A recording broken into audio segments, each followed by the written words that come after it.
अस्सलाम वालेकुम नाजरीन, आप देख रहे हैं दलील डिजिटल और मैं हूँ आपकी होस्ट नजदा। नाजरीन, आपने कभी सोचा है कि जब एक पूरी कौम की बका दाव पर लगी हो और सरहद पार से आने वाली गीदड़ भपकियाँ हकीकत बन जाएं तो वो कौन सी ताकत है जो हमें रातों को सुकून की नींद सोने देती है? आज की वीडियो में हम इस सवाल का जवाब तलाश करेंगे।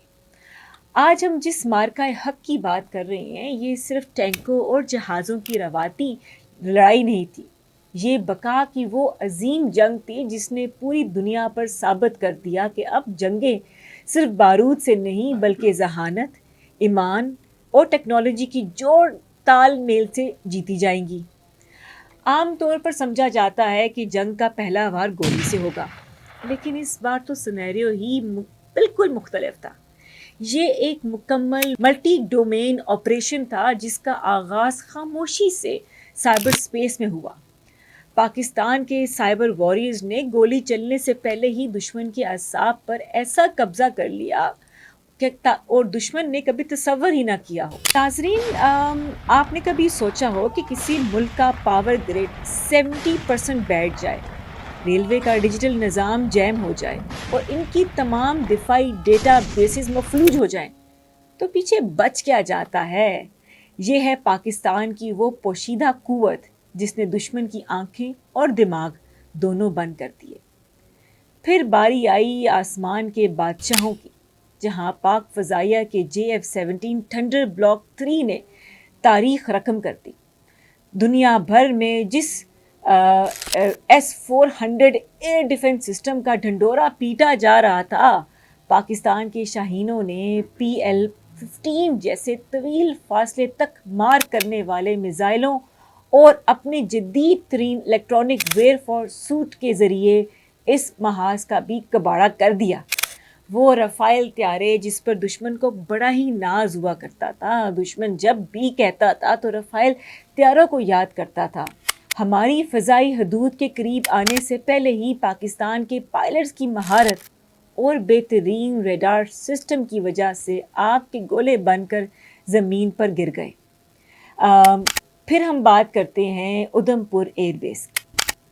उस पर मौजूद दिफाई निज़ाम की तबाही ने दुनिया को बता दिया कि बर्तरी महंगे हथियारों में नहीं होती, इन्हें चलाने वाले हाथ और बेहतरीन टेक्नोलॉजी से होती है। इस दौरान ज़मीन से आग उगलती फतह सीरीज़ ने महाज संभाल लिया। पाकिस्तान के अपने तैयार करदा फतह 1, फतह 2 मिसाइलों ने दुश्मन के गहरे दिफाई ठिकानों पर और कम्युनिकेशन टावर पर ऐसे मिसाइल फेंके कि जितने ठिकाने थे उनका तकरीबन जो था वो मलिया मेट कर दिया। Bismillahirrahmanirrahim. Today on 10th May at the time of Fajr, we have given a strong punch to our coward enemy. Alhamdulillah.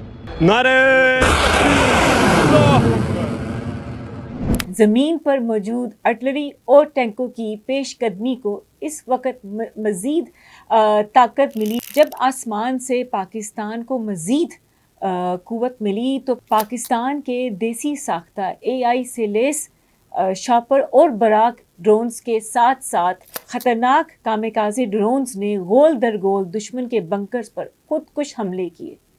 In smart drones ने दुश्मन के दफ़ाई रेडार्स को इस कदर ओवरवेल्म कर दिया कि इन्हें संभलने का या जवाबी कार्रवाई करने का मौका ही ना मिला।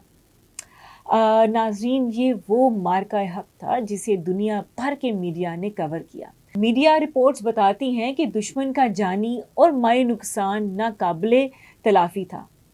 श्रीनगर, पठानकोट और उधमपुर जैसे अहम एयर बेसिस पर ड्रोन्स हमले और इतनी महंगी तरीन डॉलर्स इंफ्रास्ट्रक्चर को राख करके ढेर कर दिया। रफ़ाइल, सखोई 30 और MiG-29 जैसे महंगे तरीन त्यारों का एक साथ गिरना दुश्मन की फ़ज़ाइया के लिए एक ऐसा नफ्सियाती सदमा था जिससे निकलना इनकी तारीख में अब नामुमकिन लगता है। एक ऐसा मल्टी डोमेन ऑपरेशन था जिसके दुश्मन की दहाइयों पर मुहित फौजी तैयारी को चंद घंटों में मलिया मेट कर दिया। ناظرین، یہ عظیم مارکہ ہمیں سکھاتا ہے کہ جب مومن کا جذبہ جدید ترین ٹیکنالوجی کے ساتھ مل جائے تو دشمن کتنا بڑا ہو اس سے گھٹنے ٹیکنے پڑتے ہیں۔ یہ ہے ہمارا پاکستان جو پاور اور پرائڈ کا دوسرا نام ہے۔ ہم بلا شبہ ایک امن پسند قوم ہیں، لیکن اگر کسی نے ہمیں آزمانے کی غلطی کی تو ہمارا جواب تاریخ کے سینے پر ہمیشہ کے لیے ایک عبرتناک سبق بن کر نقش ہو جائے گا۔ مجھے امید ہے کہ جو آج کی جو ہمارا ویلاگ ہے مارکہ حق پہ آپ کو پسند آیا ہوگا، اور ہمیں یقین ہے کہ آنے والی نسلیں بھی اس مارکہ حق کو ہمیشہ کے لیے یاد کریں گی۔ آپ ہمارے چینل کو سبسکرائب کریں اور ہمارے چینل کو سپورٹ کریں تاکہ آنے والے سالوں میں ہم پاکستان کے وہ تمام مارکے، پاکستان ایک کیسے جوش اور جذبے سے وہ تمام جنگ جیتی، ہم اپنے ناظرین کو بتا سکیں۔ آج کے لیے اتنا ہی، اپنا خیال رکھیں اور ہمیں اپنی دعاؤں میں یاد رکھیں۔ پاکستان زندہ باد۔